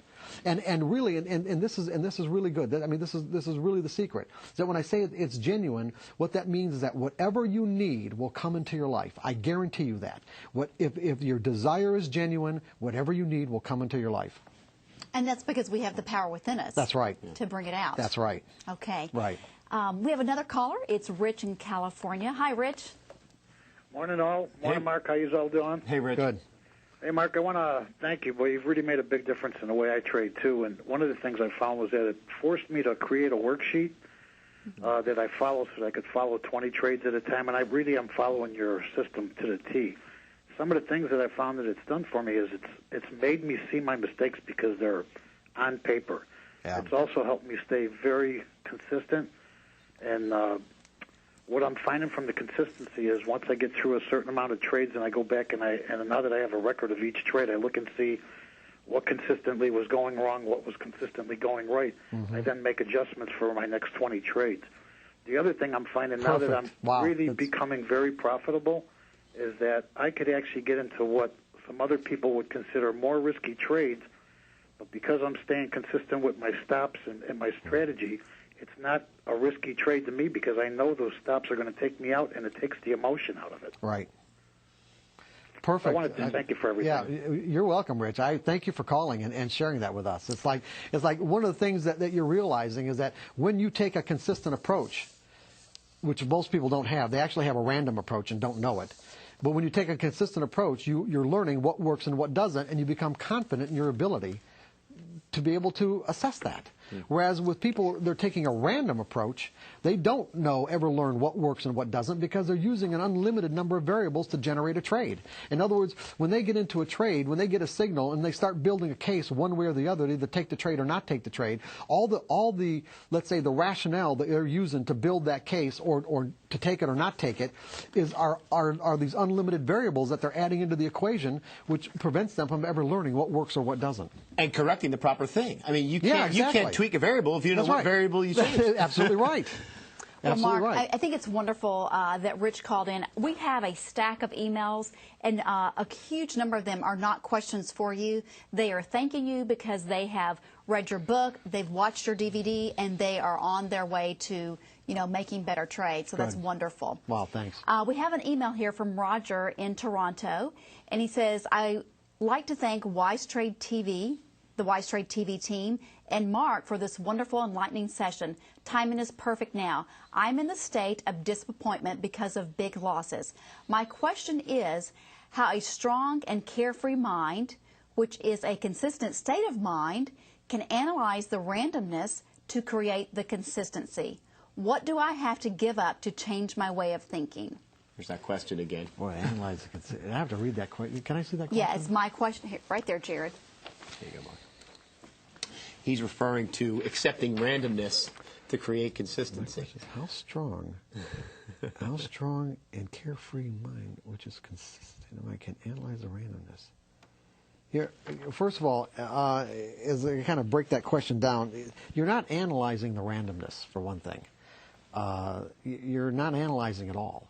What you're doing is you're buying or developing a methodology that just finds patterns in collective human behavior.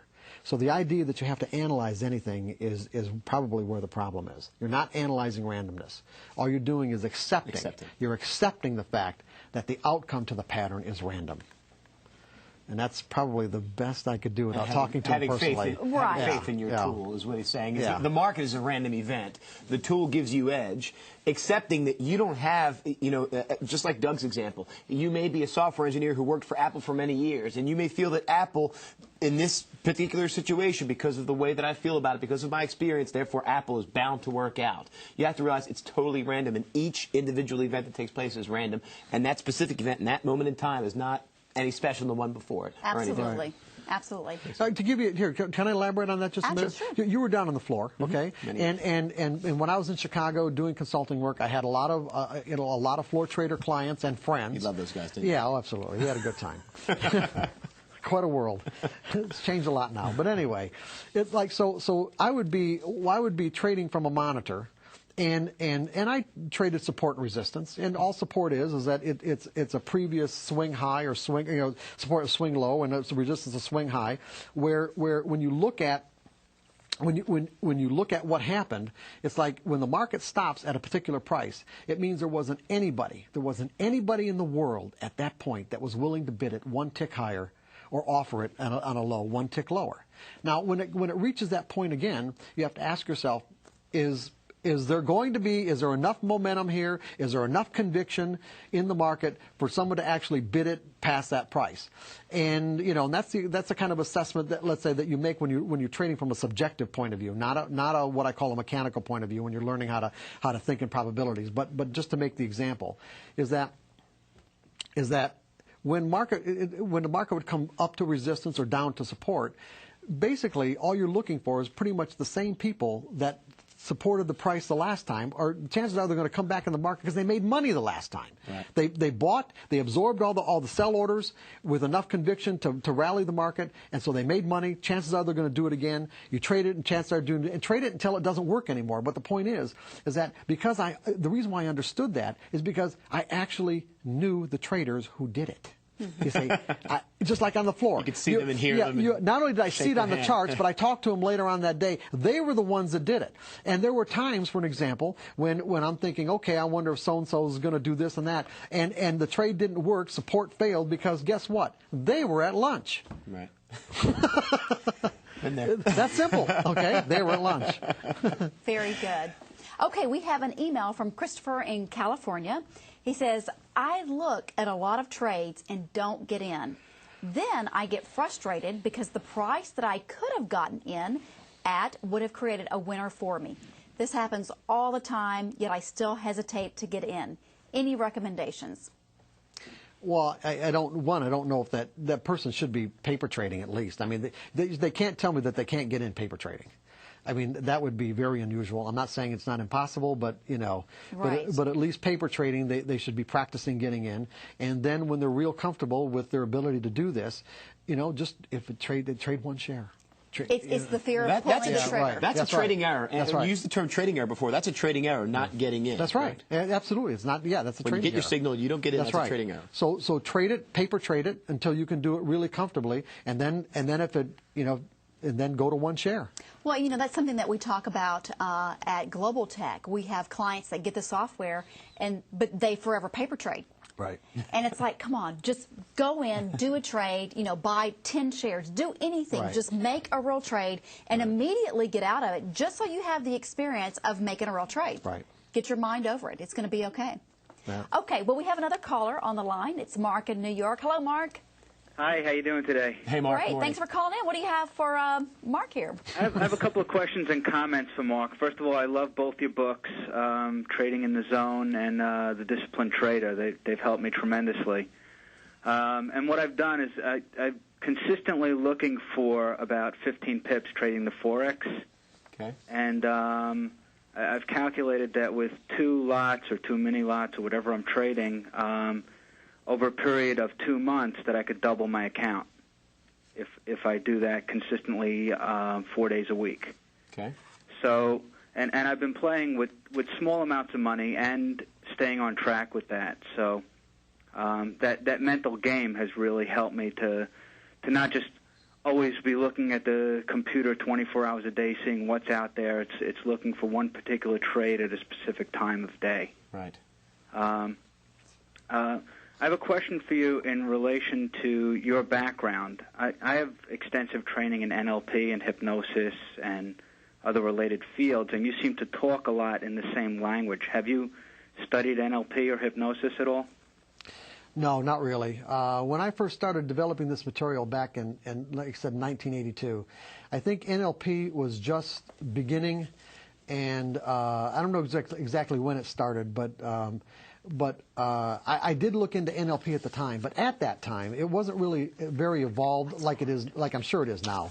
In that NLP back in the early 80s was used mostly as a kind of mental manipulative technique for salespeople, and it really didn't appeal to me. And when I made up my mind that it didn't appeal to me, I just didn't go back to it ever again. So.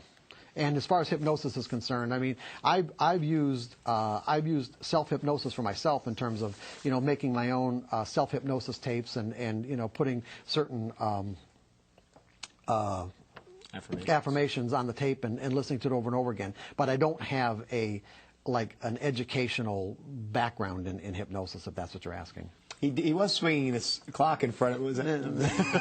Right. Okay, well, really good. Guys, we have an interesting email. This is from Susan in Houston, And she says, hi, everybody. You are all so great. My question to Mark is that I have been trading about 7 years. I traded early on and learned a lot of what you're saying by trial and error.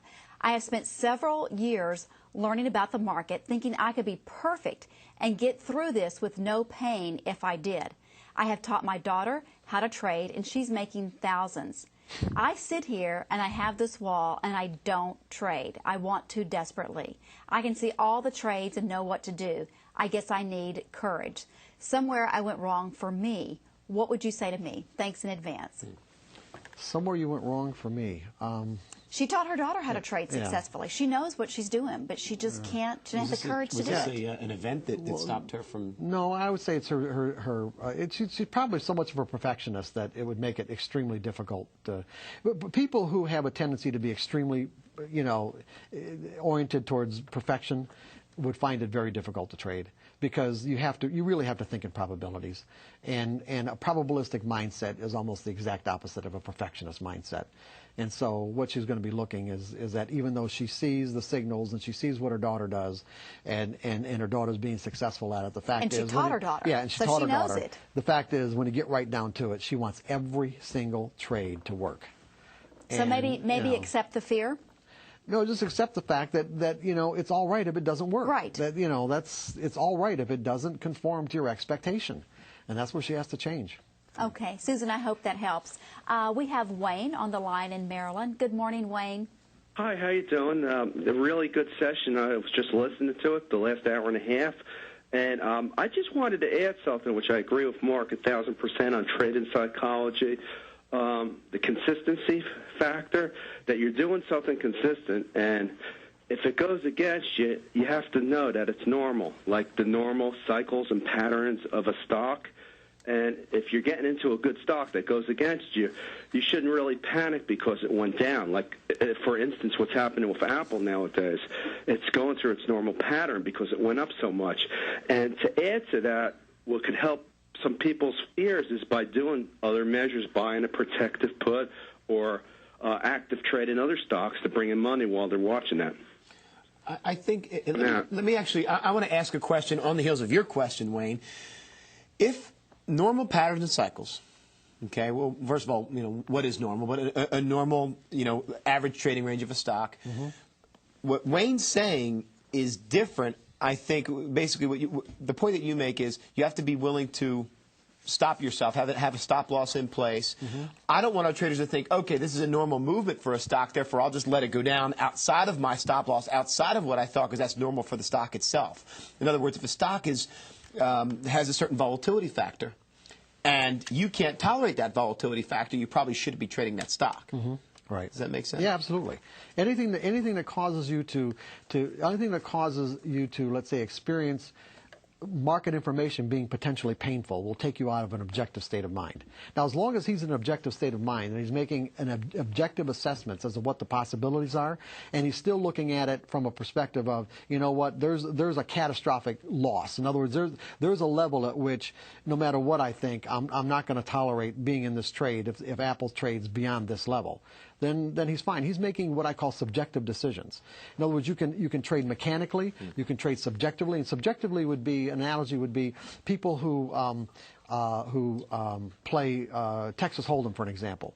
When you start playing poker, what you're doing is you're playing your hand. And you're not really, because you're learning, you're not really paying attention to what possibly other people are doing. But actually, you'll eventually evolve to the point where you'll play your hand in combination with what you learn about the way other poker players at the table are behaving. In other words, they're tells.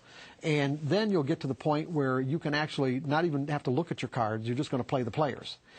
You can evolve as a trader to actually trade in a way where you can trade subjectively by asking yourself several if-then questions and determine pretty much what people are thinking in a way where you can make these objective assessments about what the potential is for a particular stock or commodity or whatever to do what it's going to do. But at the same time, you always have in mind, what does the market have to do to tell me that whatever I think isn't working? So you've got your basic objective criteria, right. And once you become more advanced, you can use the subjective mind to influence. Right, but I would not suggest people get into subjective trading until they've got this mechanical part down pat. Right. Absolutely.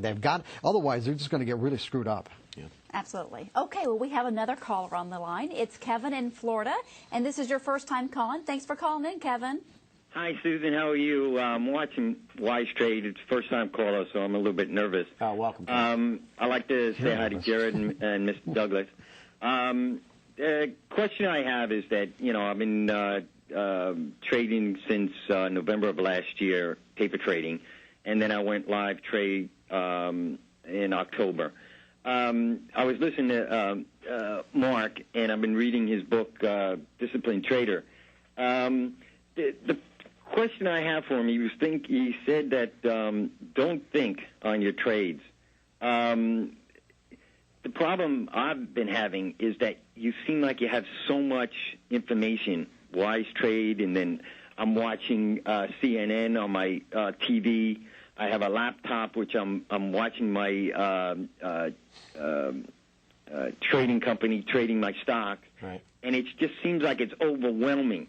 And he come out with just a simple thing, don't think when you trade, but you're getting all bombarded from Kramer on CNN, and you just don't know where to go. Sometimes. Is there any way where you can just like settle your mind down to where you can just go to one area and take information? I don't know if you understood what I mean. No, I understand exactly what you're saying. You're right. It's overwhelming, and it's completely unnecessary. Wise Trade and Wise Trade TV? No. No, what I'm saying is that pick whatever edge you're going to trade, and do not expose yourself to all the extraneous information surrounding it. It isn't necessary. The edge is either going to work or it's not. And if it's a good edge, it's going to work a higher percentage of time that it's not. And all the other information that you think that you need is not necessary. Yes. And when I say don't think, I'm not saying don't think about the risk. Don't think. In other words, I'm saying yes.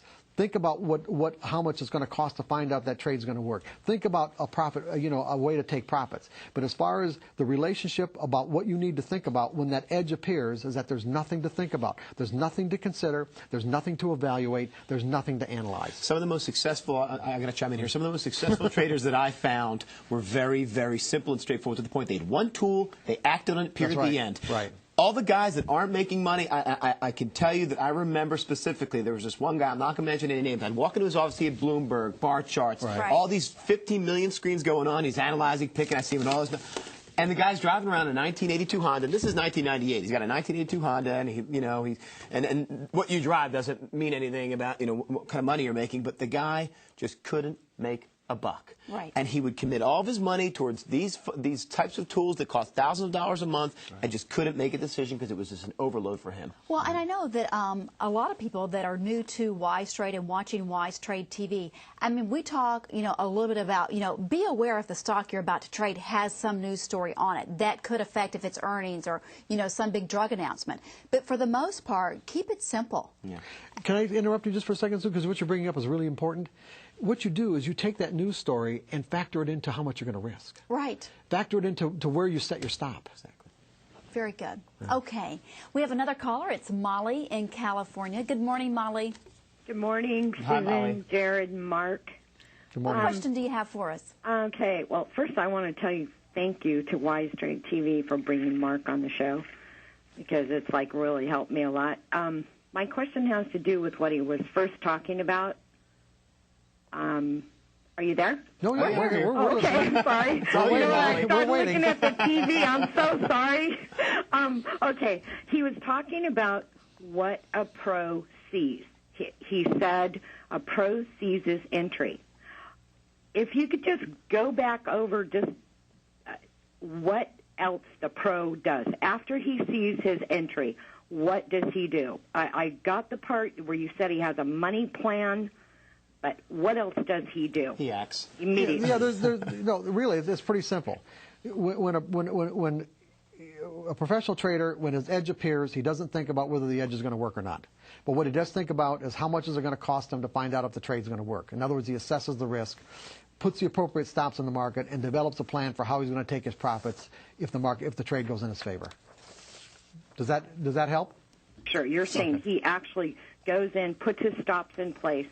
Not all pros put their stops in place, by the way. There are people, for example, I often don't put stops in the market. I just wait for the market to come to my price and I just get out. I just don't have to put it because I know I'm not going to violate that principle. That's a personality. That's just well, that's me. In other words, I know there's no possible way I'm going to violate the issue. So sometimes I'll put a stop in the market, sometimes I won't. Oftentimes I don't. It doesn't matter. If I'm sitting at the screen, I won't bother doing it. But you're the disciplined trader. Well, yeah, absolutely. So you can do that. You really are like the disciplined trader. Oh, yeah. I mean, literally. Literally, yeah. Okay, well, we have a good email from Bruce, and it says, wonderful show. I find myself making a few trades successfully, and then I have a larger losing trade. Sometimes it is caused by a sudden market move on the opening, which I am hoping that market will come down to my entry or even worse, where I had my original stop loss. This has been very disappointing over the years. My wife and friends think I'm the most intelligent investor, and yet I've never had a profitable year trading, and I've been trading and trying to learn how to be profitable for over 30 years. Please help, and yes, I'll do anything. Yes, I'll do it. You know what? I'm gonna have to read that. Okay. I'm not sure if I followed all of it, so. One of the tools or one of the techniques that I recommend if you've had a series of wins and taking losses is to take your wins you've had in your paper trading account. Let's just say you're very consistent at making $1. And don't let your losers exceed the maximum that you've been winning. Go ahead, Mark. Okay, first of all, to address this email, I find myself making a few trades successfully, and then I have a larger losing trade. Sometimes it's caused by sudden market move on the opening, which I'm hoping that the market will come down. Okay, now, first of all, there's something we didn't have time to address, and we really don't even have a lot of time to do it now, but I'm going to bring it up. And that's consistency just isn't a function of learning how to think in probabilities. In other words, it isn't learning, to train your mind to understand and believe that there's a random outcome to these consistent patterns. There's also other factors involved, and that's what I call self-sabotaging beliefs, where not everyone, we don't grow up with this unlimited capacity of self-valuation. In other words, how much money am I really worth, and what can end up happening is that there could be a self-valuation issue. So in other words, if we end up making money as trading, we might not feel we deserve the money for some reason, and then make a trading error, which in this case he's saying on the opening, which I then hope the market. Okay, he shouldn't be hoping anything. He should have his risk already predefined and in the market, and the market either conforms to the pattern or not. But the thing is that it isn't just a matter of self-valuation. There are a lot of things that we learn when we grow up that are completely inconsistent with or in conflict with making money as a trader. And if we're not aware that these other mental components can come into play, in other words, like for an example, there are traders that I've worked with who have really strong religious beliefs that even though they might not consciously remember when they're in their middle ages, let's say in their middle age, that they were taught that anything that even remotely looks like gambling is bad and evil, okay? Right. And here they're attracted to trading, and then they learned when they were kids that that's making money where you're not providing a service for somebody, okay? In other words, where you're not providing some sort of service. A commodity, yeah, exactly. Where trading is basically, you're going in the market and just making money based on your assessment to determine if the market is going to go up or down. That money isn't made legitimately, therefore not deserved, and so we are susceptible to making a trading error that gives it back. And so subconsciously. Subconsciously, right. So what we also have to do is we have to learn how to be consistent, learn how to identify when these kind of self-sabotaging beliefs are acting on our consciousness, causing us to compel us to make a trading error. Mm. And if we're not trading in a consistent manner in the first place, it's almost going to be impossible to recognize this. You see the connection here? It'd be impossible to recognize that it isn't my methodology that's causing me a problem anymore. It's the fact that I'm making these errors because I have these self-sabotaging beliefs. Absolutely. Well, Mark, we just have a few more minutes, and I have to read this one email if you'll allow me. This is from Pip Pip Hooray, Carrie in Canada. And she says, good morning. I just had to send a note to say thank you very much to Mr. Douglas. I just finished trading in the zone last night, and I'm totally overwhelmed. I have learned so much. I am having difficulty putting into words how much I have gained from investing the time to truly study his book. I was challenged in many areas of my life. As Mr. Douglas shared his unique insight, it shined a light on several areas I was struggling with fear. This book has started a process that I sense will change my life. I am now excited about trying new things, letting go of discouragements, and switching negative energy to positive energy thoughts about the past experiences that were choking my ability to move forward. I know it will take me time to apply this to my trading, but I'm actually excited, not petrified. I want to encourage anyone who is considering purchasing the book or the training set. The amount of information, the life lessons, and the passion with which it is presented has the potential to bring on transformation. Mr. Douglas, thank you for offering a training that has brought about revelation in my life. God bless you. Thanks for doing this program today. We are so fortunate to you and WTV for providing this valuable training. Pip, pip, hooray. Thank you very much for that email. Yeah. I would like to have a copy of that. You may have this one. Wow, thank you. That's very nice. So, you know, it is really powerful. And, you know, Mark and Jared, you guys have been trading in the deepest of the trading pits, and you know how hard it can be to get your mindset right. Thanks, Susan. Thanks, That's Susan. absolutely Thank you very great. much. Well, guys,